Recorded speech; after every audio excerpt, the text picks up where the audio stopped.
I want to welcome you to this session of Humanity Rising as we look at how a radical view of reality can catalyze personal transformation. The only way to do it these days, given current world events, is to look out into the cosmos and realize that we are it and it is we, and the human race, in the midst of all of our turmoils, all of our challenges, all of our dysfunctions, is embarking on the most important event in the entire history of our species, to embrace our cosmic destiny as stardust, living, intelligent, compassionate stardust, along with the entire rest of the cosmos. Before we dive into that realm, I just want to fill out a little bit the implications of what's going on as humanity embraces its cosmic destiny, because we're in very exciting times. As you all know, I'm here in Washington, D.C. I am right close to the White House and the Capitol building and the Supreme Court and the Senate and House office buildings.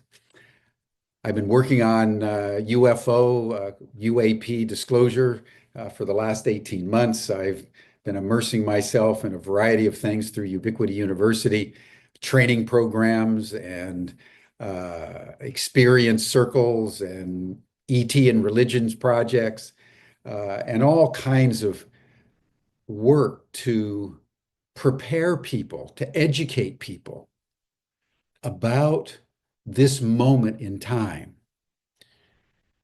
When I started in the fall of 2023, it was all about hardware. Does the US government have retrieved alien craft? Does the US government, does the Russian government, does the Chinese government, the Brazilian, the Indian, the Mexican, Canadian, do governments around the world have retrieved craft and retrieved alien biologics, as they're called? That was the conversation. And then the US government passed the legislation in December of 2023 saying, yes, it's all true, mandating all government agencies and contracting corporations to turn over everything they discovered since 1945 to the National Archives. And then there were a series of congressional hearings where very high-ranking intelligence officials like Lou Elizondo and others, Admiral Gallaudet, basically stated they're here. And as Carl Nell put it, there is now zero doubt.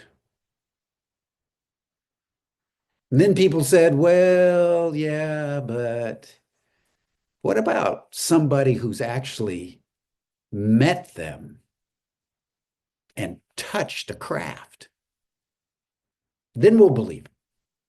Well, lo and behold, up pops Jake Barber, Special Forces, unbelievable story. Jake Barber was the guy that was so highly trained. He was on what they called the red team, that would skulk around to the blue teams and try to obstruct and to sabotage and upset the blue team. Extraordinary man. And he was tasked to start retrieving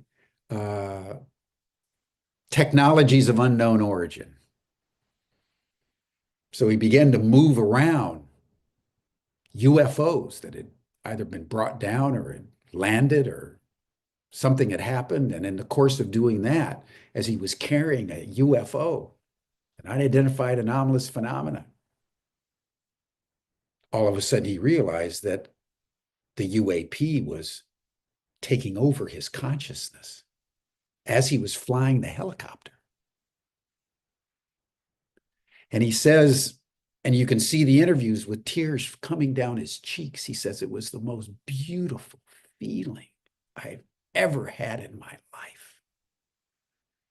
It was the sacred feminine.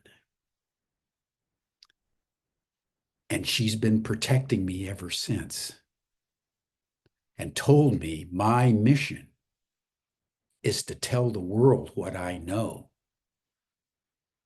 So he started a company called Skywatcher that is now officially, publicly working with the three-letter organizations of the US government, Department of Defense,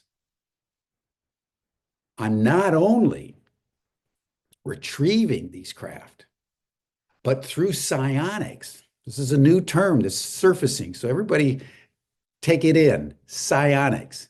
Psionics. Psionics from psi, mind.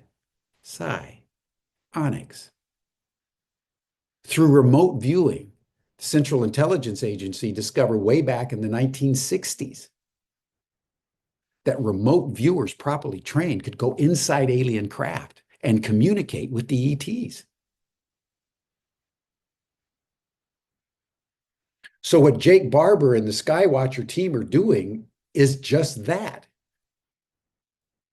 And they're bringing into the public domain that not only is this true, but we humans can communicate with them in intelligible ways. And in fact, we can call them down. So one of the things that we're doing with Jake Barber in 2 weeks, on the 23rd of February, we're having a psionics summit, Ubiquity University, Humanity Rising, and several other organizations like the Transdimensional Mapping and Albuquerque UFOs, which is the largest UFO group in the world. The California Institute for Human Sciences are convening a 2-hour program on psionics with Jake Barber and Russ Coulthart and Richard Dolan and some of the leading lights of the UFO field to begin now this next phase of humanity's entry into the cosmic moment, and that is extraterrestrial awareness and communication. So right at the moment when we're about ready to destroy ourselves, the extraterrestrials are coming down. And all of you have heard about, since mid-November to now, thousands and thousands of orbs have been appearing all over the world. And thousands, hundreds of thousands of people have been seeing these orbs. And what the ETs are saying is the situation on Earth has become so critical that they're taking the next step in letting us know as gently as they can, we're here, pay attention. And according to Courtney Brown and Bertie Jaworski and other ET communicators through remote viewing, right now the orbs are a little bit small, maybe the size of a SUV, the ones that are coming later this year, because 2025 has been designated by them as the year of disclosure. So this is one of the reasons why we have been convening so many programs on the extraterrestrial phenomenon, because it's what's up for humanity. In fact, I believe it's the critical ingredient that will determine whether we survive or not. Because the consciousness that produced all our problems won't solve the problems. That's why we can't solve them. We need a new frame of reference. And that's coming through consciousness, it's coming through the extraterrestrial phenomenon, and it's coming through all the mental telepathic capacities that we humans have had all along and are now beginning to rediscover, because that's what's necessary to communicate with other species and communicate with the extraterrestrials.